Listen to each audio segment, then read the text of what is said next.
Tuhan, dan itu menyenangkan hati Tuhan, menjadi persembahan yang kudus, yang harum, yang berkenan di hadapan-Mu. Saat ini kami membuka hati kami untuk merenungkan sebagian daripada firman Tuhan. Mari Roh Kudus urapi hamba-Mu, urapi umat-Mu dimanapun berada pada saat ini oleh pengurapan Roh Kudus, sehingga Tuhan buat kami untuk kami mengerti setiap kebenaran firman Tuhan yang bersama-sama kami akan renungkan hari ini. Tutup bungkus kami dengan kuasa darah-Mu, sehingga kami aman di dalam hadirat-Mu Tuhan. Jika ada kuasa yang bukan dari Tuhan yang mau coba-coba mengganggu pemberitaan firman pada saat ini, kami sehati kami tolak di dalam nama Tuhan Yesus Kristus. Tuhan, darah-Mu berkuasa atas kehidupan kami. Terpujilah nama-Mu Tuhan. Mari berfirmanlah, kami siap mendengar. Di dalam nama Tuhan Yesus Kristus kami sudah berdoa. Haleluya. Mari sama-sama katakan amin. Amin. Puji Tuhan. Haleluya. Shalom. Shalom. Shalom. Shalom. Salam sejahtera bagi kita sekalian. Bapak Ibu yang dikasihi Tuhan, pada saat ini kita akan bersama-sama belajar firman Tuhan dengan tema biarlah rohmu menyala-nyala karena kuasa Roh Kudus.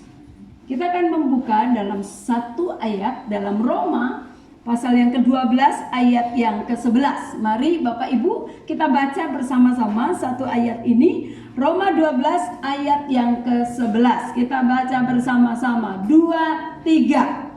Janganlah hendaknya kerajinanmu kendor, biarlah rohmu menyala-nyala dan layanilah Tuhan. Sekali lagi 2, 3. Janganlah hendaknya kerajinanmu kendor, biarlah rohmu menyala-nyala dan layanilah Tuhan. Puji Tuhan. Bapak Ibu yang dikasihi Tuhan, kita perhatikan ayat ini. Ayat ini diawali dengan kata janganlah kerajinanmu kendor.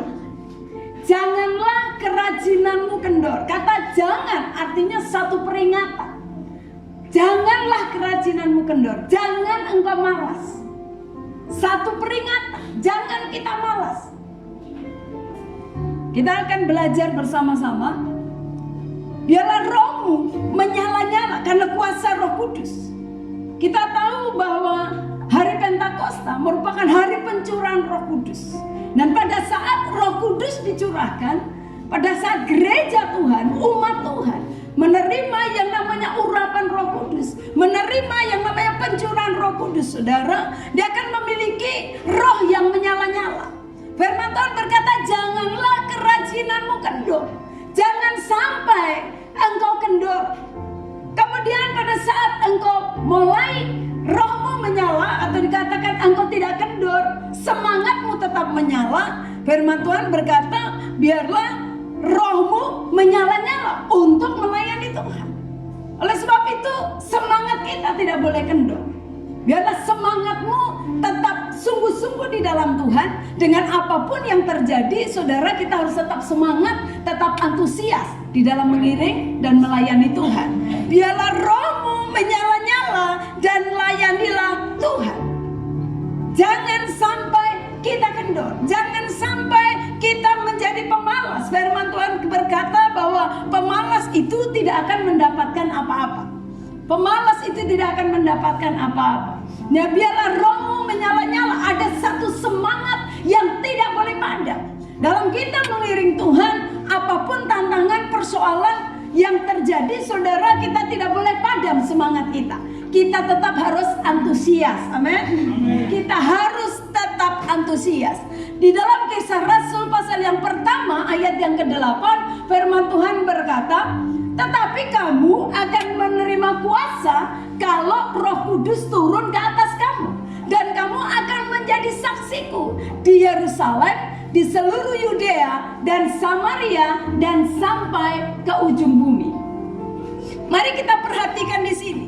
Saudara kasih dalam Tuhan, dikatakan bahwa kalau Roh Kudus turun atas kamu, kalau pada saat hari Pentakosta, saudara, Roh Kudus dicurahkan, saudara menerima urapan yang dari Tuhan, saudara, rohmu akan menyala-nyala buat Tuhan. Kemudian apa yang dikatakan, kamu akan menjadi saksi Tuhan. Nah, orang yang akan menjadi saksi Tuhan itu dibutuhkan ada satu antusias, ada satu dalamnya harus menyala-nyala atau berkobar-kobar buat Tuhan. Nah, Bapak Ibu yang dikasihi Tuhan, kita akan belajar di sini apa sebenarnya tugas utama dari gereja. Apa itu tugas utama dari gereja? Kalau hari ini biarlah rohmu tetap menyala-nyala karena kuasa Roh Kudus yang sudah dicurahkan bagi saudara dan saya. Apa yang harus kita kerjakan? Nah, kita akan lihat di sini. Yang pertama, saudara, bahwa roh kita akan terus menyala-nyala di dalam kita memberitakan Injil, di dalam kita menyampaikan firman Tuhan. Kita akan lihat di dalam Markus pasal yang ke-16 dari ayat yang ke-15 sampai ayat yang ke-18. Coba kita perhatikan di sini.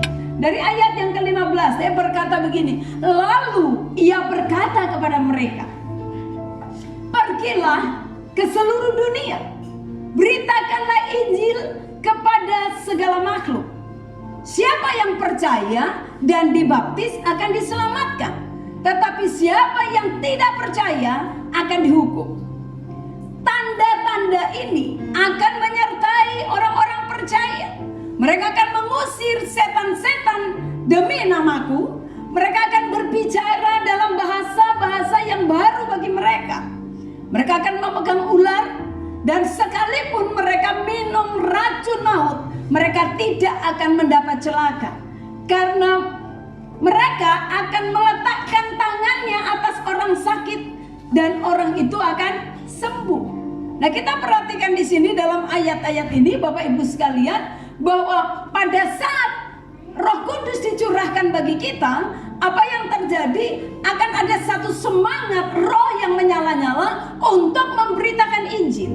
Nah, kita perhatikan di sini, dikatakan pergilah ke seluruh dunia memberitakan Injil. Saudara, untuk kita bisa memberitakan Injil, kita membutuhkan kuasa Tuhan. Kita membutuhkan urapan Tuhan. Saudara tidak akan memiliki satu semangat kalau kau tidak diurapi oleh Tuhan.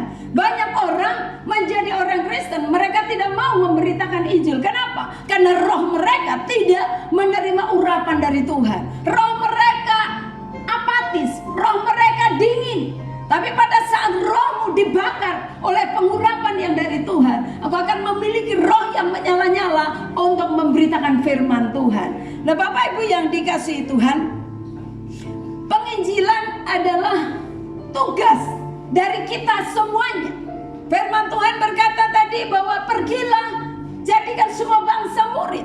Artinya tidak ada di situ disebutkan bahwa itu untuk pendeta, untuk penginjil atau hamba-hamba Tuhan. Tapi di sini cuma dikatakan pergilah. Semua yang dipanggil, yang menjadi milik Kristus, saudara dipanggil untuk menjadi pemberita Injil. Kita dipanggil untuk menjadi pemberita Injil. Penginjilan adalah tugas kita bersama.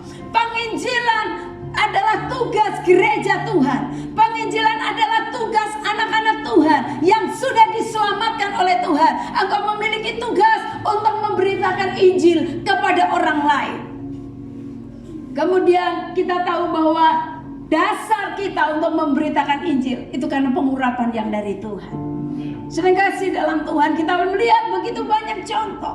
Petrus pada saat dia diurapi oleh Tuhan, dia menerima satu kuasa yang begitu luar biasa. Dan di dalam kuasa itu ada satu keberanian sehingga dia bisa memberitakan Injil dan 3.000 bertobat. Itu karena urapan yang dari Tuhan. Oleh sebab itu, Bapak Ibu yang dikasihi Tuhan, mari milikilah, minta dari Tuhan urapan baru untuk engkau dapat memberitakan Injil dengan satu keberanian yang dari Tuhan. Biarlah rohmu menyala-nyala untuk memberitakan Injil. Dalam Markus 6 ayat yang ke-20 dikatakan, mereka pun pergilah memberitakan Injil ke segala penjuru, dan Tuhan turut bekerja dan meneguhkan firman itu dengan tanda-tanda yang menyertainya. Saudara perhatikan di sini, dikatakan pada saat mereka pergi memberitakan Injil ke segala penjuru, apa yang terjadi? Allah menyertai mereka. Allah meneguhkan firman-Nya dengan tanda-tanda yang heran, yang sakit disembuhkan, yang lumpuh dibangkitkan, yang buta bisa melihat. Kenapa? Karena Tuhan menggenapi firman-Nya. Tuhan meneguhkan firman-Nya dengan tanda-tanda yang heran. Bapak Ibu yang dikasihi Tuhan, pada saat saudara dan saya pergi memberitakan Injil, saudara engkau harus yakin bahwa ada satu kuasa yang menyertai kita. Ada satu kuasa yang bekerja dalam hidup kita. Firman Tuhan berkata bahwa Tuhan meneguhkan firman-Nya. Pada saat engkau berkata jadi, maka jadi. Pada saat engkau berkata sembuh, maka sembuh. Kenapa? Karena Tuhan sendiri yang menggenapi firman-Nya. Tuhan yang meneguhkan firman-Nya, Tuhan yang membela firman-Nya, saudara. Sehingga saudara nggak perlu takut kalau saudara mendoakan orang sakit. Saudara mungkin berpikir ya nanti kalau sembuh. Yang menyembuhkan bukan kita, yang menyembuhkan adalah Tuhan. Amin. Yang menyembuhkan adalah Tuhan. Pada saat saudara berkata firman Tuhan berkata oleh luka-luka bilur Yesus segala sakit penyakit disembuhkan. Saudara, bukan kita yang berdoa yang menyembuhkan, tapi Allah meneguhkan firman apa yang kita ucapkan dengan iman. Amin. Pada saat kau berbicara dengan iman, Tuhan yang meneguhkan firman itu. Sehingga akhirnya kita seringkali kita takut untuk memberitakan firman Tuhan. Kita berpikir kitalah yang punya sesuatu, padahal Allah sendiri yang bekerja. Dia meneguhkan firman-Nya dengan tanda-tanda heran dan ajaib. Bapak Ibu yang dikasihi Tuhan, bahwa perintah untuk memberitakan Injil itu diberikan kepada kita semuanya. Gereja Tuhan harus mulai bergerak untuk memberitakan Injil. Kemana kita harus memberitakan Injil? Kepada orang-orang yang ada di sekitar kita, kepada keluarga kita yang belum mengenal Tuhan, kepada tetangga-tetangga kita. Kita perlu menceritakan tentang kebaikan Tuhan. Saudara, saksikan tentang kebaikan Yesus. Siapa itu Yesus? Itu yang harus kita saksikan. Saksikan kepada dunia ini. Engkau harus berani bersaksi tentang Yesus adalah Tuhan. Engkau harus berani. Kalau engkau berkata aku gak berani, engkau perlu kuasa Roh Kudus. Oleh sebab itu minta kuasa itu dari Tuhan. Sehingga pada saat engkau diurapi ada satu keberanian yang luar biasa. Bukan kamu tetapi Tuhan, Roh Tuhan yang ada dalam hidup kamu. Amin. Roh Tuhan yang ada dalam hidup kita, yang bekerja dalam kehidupan kita. Nah, Bapak Ibu yang dikasihi Tuhan, bagian yang selanjutnya kita akan lihat di sini, saudara, bahwa Tuhan itu turut bekerja untuk meneguhkan firman-Nya. Jadi kita tidak perlu takut menceritakan tentang Yesus kepada siapapun yang saudara temui, orang-orang di sekitarmu. Mari ceritakan tentang Yesus. Arahkan orang-orang yang engkau temui untuk mereka mengalami tentang kebaikan Tuhan. Itu yang terpenting. Apa yang kau rasakan tentang kebaikan Tuhan dalam hidupmu, ceritakan itu kepada orang lain. Arahkan orang-orang untuk mereka juga mengalami kebaikan Tuhan, untuk mereka mengalami kasih Tuhan terjadi dalam kehidupan mereka. Bagian yang selanjutnya, bagian yang kedua, saudara, biarlah rohmu menyala-nyala karena kuasa Roh Kudus dalam kehidupan kita yang terjadi. Apa yang harus kita lakukan? Yang kedua adalah biar roh kita terus menyala-nyala di dalam doa kita. Nah, Bapak Ibu yang dikasihi Tuhan, kita akan lihat dalam Kisah Rasul pasal 4 ayat yang ke-31. Ayat yang ke-31 dikatakan begini, dan ketika mereka sedang berdoa, goyanglah tempat mereka berkumpul itu, dan mereka semua penuh dengan Roh Kudus. Lalu mereka memberitakan firman Allah dengan berani. Jadi perhatikan di sini, ketika mereka sedang berdoa. Jadi mereka berkumpul, bukan berkumpul untuk membicarakan orang lain, tapi mereka berkumpul dan berdoa. Ada satu kuasa yang dicurahkan, ada satu kuasa yang mereka terima saat mereka berkumpul bersama dan berdoa. Nah, Bapak Ibu yang dikasihi Tuhan, sebagai pengikut Kristus kita harus sadar bahwa betapa besar manfaat daripada doa. Betapa besar kuasa doa. Dikatakan pada saat mereka berkumpul berdoa, dikatakan goyanglah tempat itu. Artinya saudara, bahwa kita bisa menggoyangkan sesuatu, kita bisa menggerakkan sesuatu pada saat ada orang-orang yang berkumpul dan mereka berdoa. Seringkali gereja menganggap bahwa pelayanan doa itu kurang penting. Seringkali kita menganggap bahwa pelayanan doa itu hal-hal yang biasa. Seringkali kita menganggap bahwa menjadi pendoa bukan pelayanan yang berarti. Bapak Ibu yang dikasihi Tuhan, dalam gereja Tuhan, secara organisasi, semakin banyak para pendoa, apalagi mereka berdoa, mereka sehati. Saudara, saya percaya akan banyak hal Tuhan kerjakan di dalam pelayanan ini.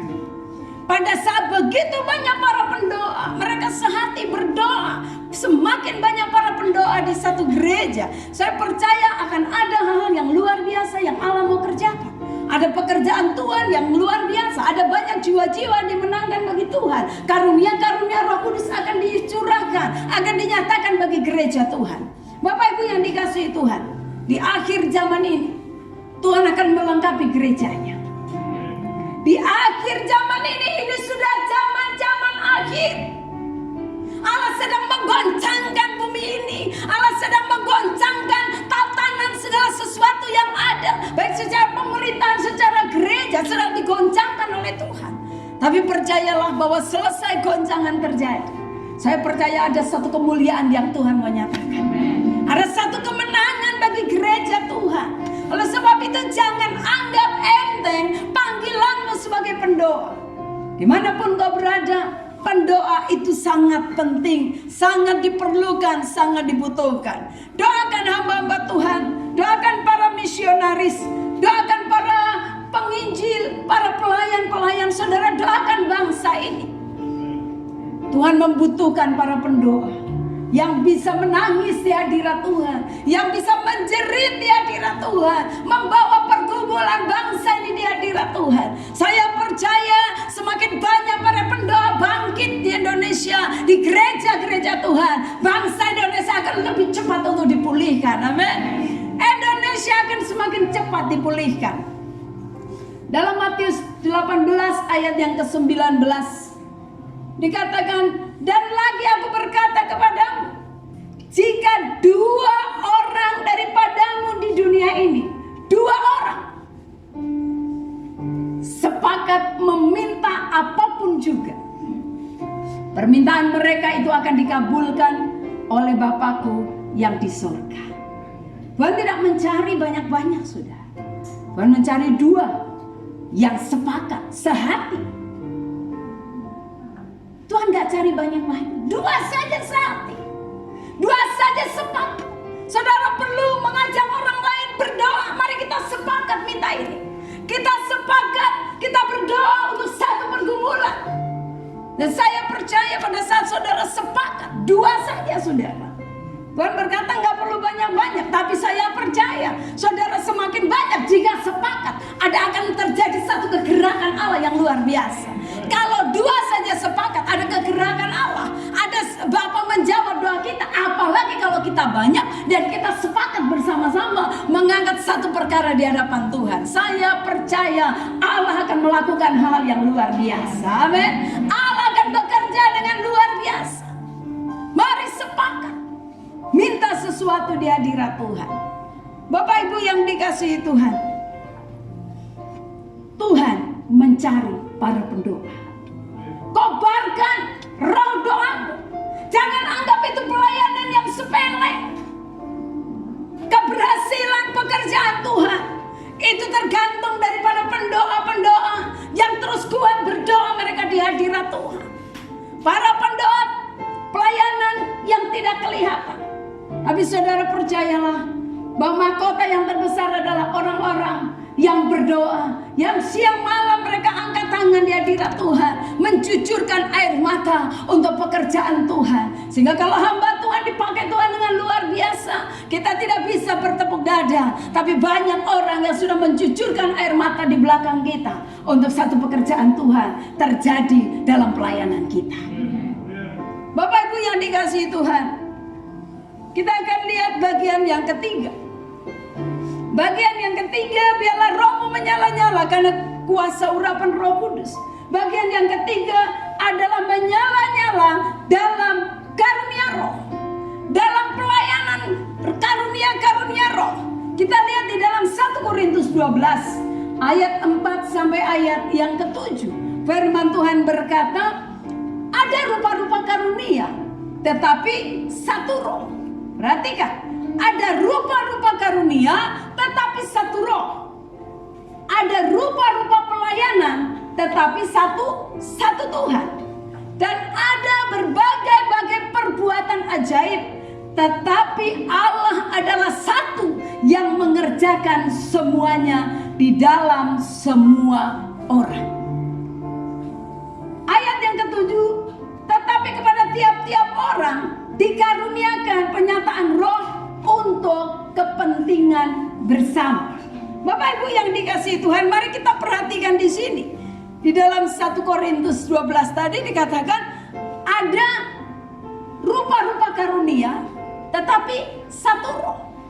Gereja Tuhan, jemaat Tuhan, hamba-hamba Tuhan, kita dipercayakan karunia-karunia Roh Kudus yang berbeda-beda. Tapi kita harus tahu bahwa karunia-karunia roh tadi semua datang dari roh yang sama, yaitu dari Tuhan, dari Roh Kudus, dari satu Roh Kudus yang mencurahkan itu bagi gerejanya. Kemudian dikatakan ada rupa-rupa pelayanan, tetapi satu Tuhan. Pelayanan begitu banyak. Tanggung jawab saudara dan saya mungkin berbeda. Dimanapun kau berada, kau punya tanggung jawab yang berbeda. Kita berbeda-beda, tapi kita harus tahu bahwa satu yang kita layani adalah hanya satu Tuhan. Tidak ada Tuhan yang lain.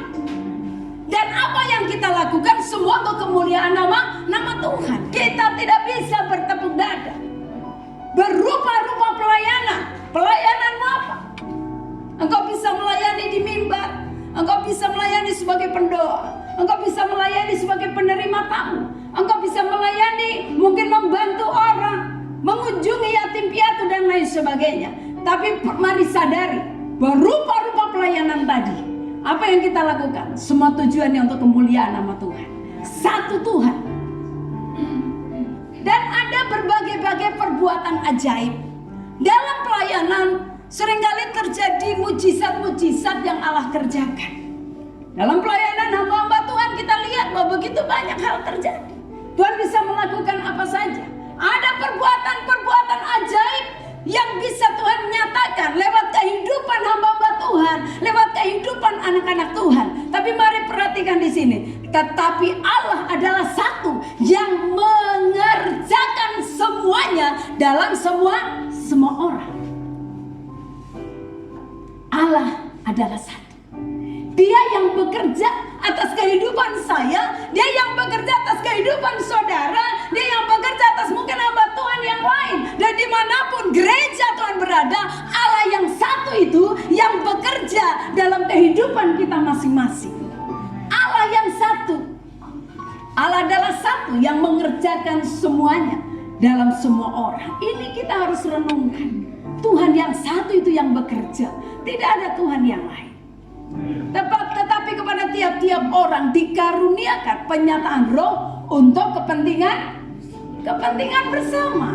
Nah Bapak Ibu yang dikasihi Tuhan, apa yang kita lakukan dalam pelayanan, dalam hidup kita hari-hari, saudara harus sadari bahwa itu untuk kepentingan bersama.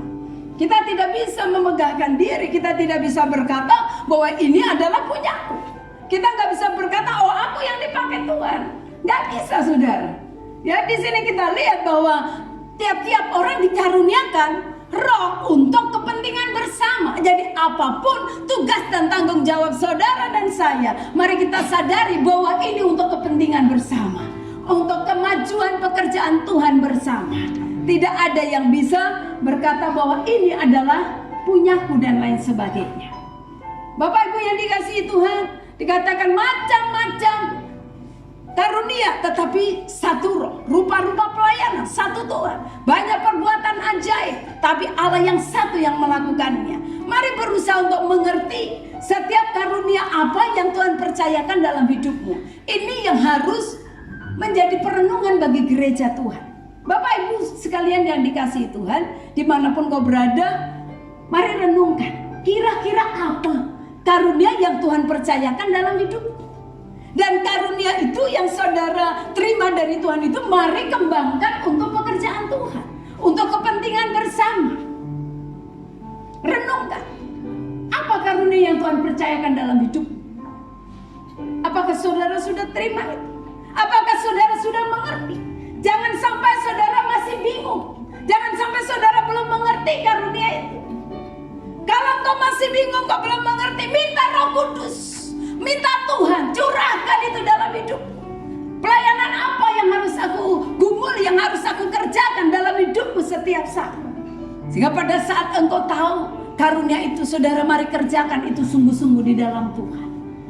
Engkau harus bertanggung jawab di hadapan Tuhan. Engkau harus sungguh-sungguh di dalam Tuhan. Karena semua harus dipertanggungjawabkan di hadapan Tuhan. Apa yang Tuhan percayakan, tidak ada yang kekal. Allah bisa mengambilnya dari kita. Kalau kita tidak bisa dipercaya oleh Tuhan, Tuhan akan mengangkat itu dari hidup kita. Tuhan bisa percayakan kepada yang lain. Berbicara tentang talenta, saudara. Yang punya 1 talenta disimpan. Yang punya 2 talenta ditambah lagi. Yang punya 5 talenta ditambah lagi. Persoalannya, saudara, apa yang Tuhan percayakan? Mari saudara bertanggung jawab di hadapan Tuhan. Jangan sampai nanti pada saat Tuhan datang menanyakan kepada kita, kita lalai untuk bertanggung jawab di hadapan Tuhan. Bapak Ibu yang dikasihi Tuhan, kita tidak boleh sombong dengan apa yang Tuhan percayakan dalam hidup kita. Jangan sombong. Jangan merasa bahwa aku mampu. Jangan merasa bahwa ini punyaku. Semua cuma titipan Tuhan. Satu ketika kalau Allah mau ambil dalam waktu seketika, Tuhan bisa ambil dari hidup kita. Apa saja. Mari berikan untuk kemuliaan nama Tuhan. Tidak ada yang lebih besar, saudara, selain kita akan melayani Tuhan dengan dilengkapi oleh Tuhan dengan satu tujuan yang sama. Apa yang Tuhan percayakan dalam hidup kita, saudara, mari kita menjadi berkat bagi orang lain. Melalui apa yang Tuhan percayakan dalam hidup kita, saudara, jadi berkat bagi orang lain. Itu tujuan. Menjadi berkat bagi orang lain. Apapun yang Tuhan percayakan dalam hidupmu, mari kau berkata bahwa apa yang Tuhan percayakan harus menjadi berkat bagi orang lain. Orang lain bisa merasakan apa yang ada pada kita. Orang lain bisa merasakan titipan Tuhan apa yang ada pada kita.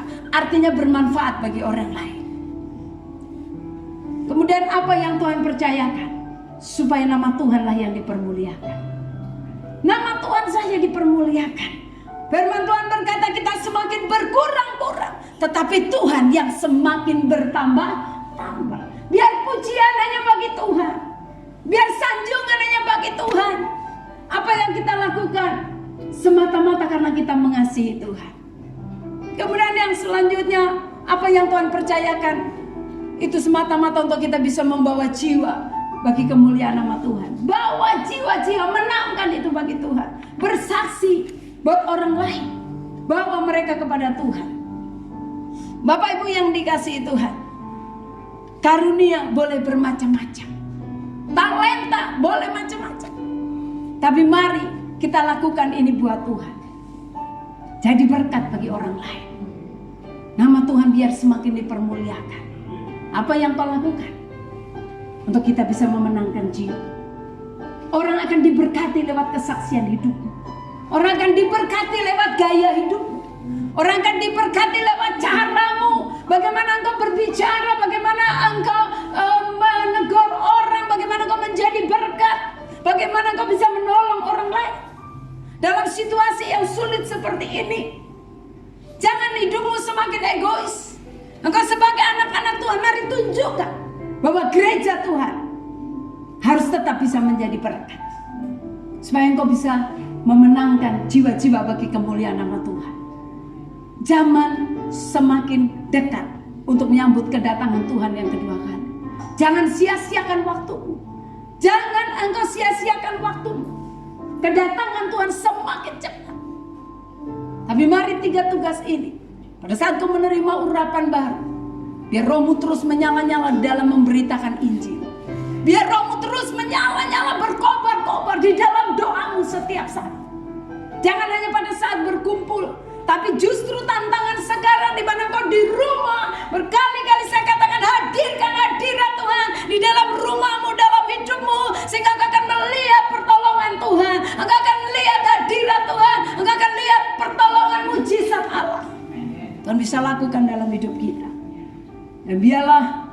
Engkau menyala-nyala di dalam karunia-karunia Roh Kudus dalam pelayanan. Dimanapun kau berada, mari lakukan hal ini. Biarlah firman Tuhan hari ini menjadi berkat bagi kita sekalian. Saya percaya Tuhan mengasihi kita. Lakukan bagian saudara, Allah akan melakukan bagiannya. Tuhan Yesus memberkati kita. Haleluya.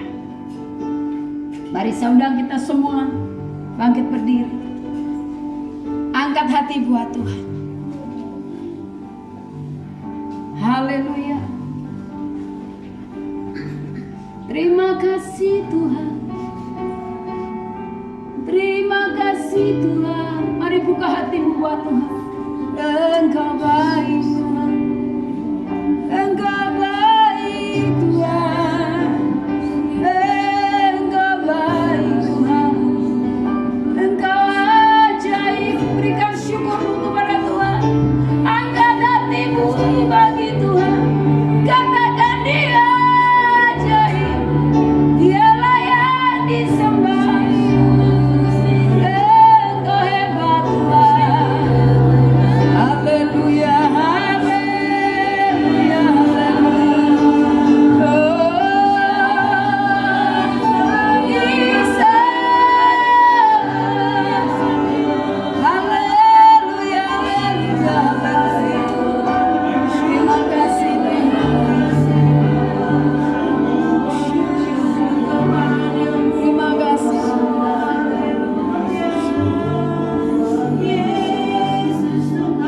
Yang ku sembah hanya Yesus, yang ku puja hanya Yesus, yang ku sanjung hanya Yesus, sebab Kau Allahku.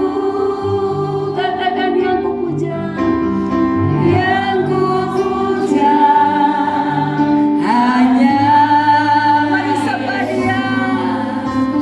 Yang ku sembah hanya Yesus, yang ku sanjung hanya Yesus, sebab Kau Allahku.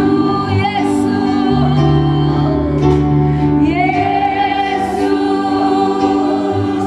Kau Allahku. Yesus, Engkau Tuhanku. Yesus, Engkau Rajaku yang turun ke dunia. Yesus, ku sembah Kau, curahkan Roh Kudus-Mu. Kini aku menyembah dalam hadirat-Mu.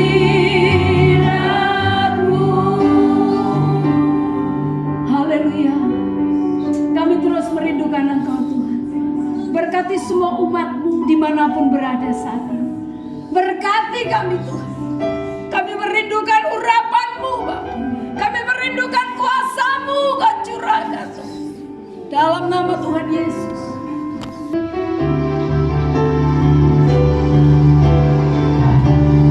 Kami memuji kebesaran-Mu.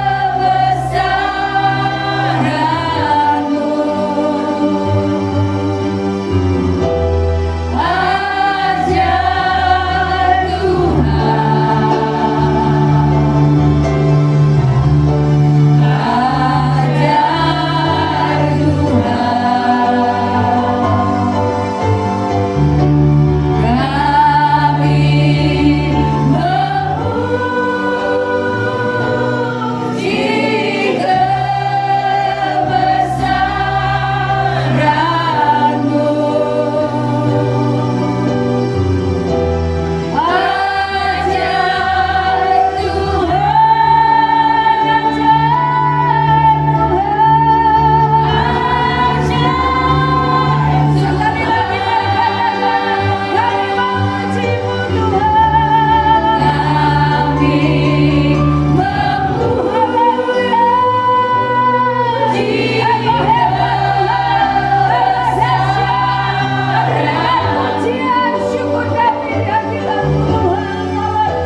dari Allah Bapa kita di dalam anaknya Tuhan Yesus Kristus, dengan pimpinan, penyertaan, penghiburan, kuat kuasa dari Allah Roh Kudus akan terus menyertai kita dari saat ini sampai selama-lamanya. Kiranya Tuhan memberkati keluar masukmu, apapun yang kau lakukan, yang dijumpai tanganmu, Tuhan yang membuatnya berhasil. Engkau diangkat Tuhan menjadi kepala dan bukan ekor. Tuhan memberkati buah kandunganmu, Tuhan memberkati keluargamu, Tuhan memberkati masa depanmu. Dengan berkat Abraham, Ishak dan Israel akan mengikuti kita seumur hidup kita, dari saat ini sampai Tuhan Yesus Kristus datang yang kedua kali untuk menjemput kita semuanya, gerejanya yang mengasihi Dia. Haleluya. Mari sama-sama yang diberkati katakan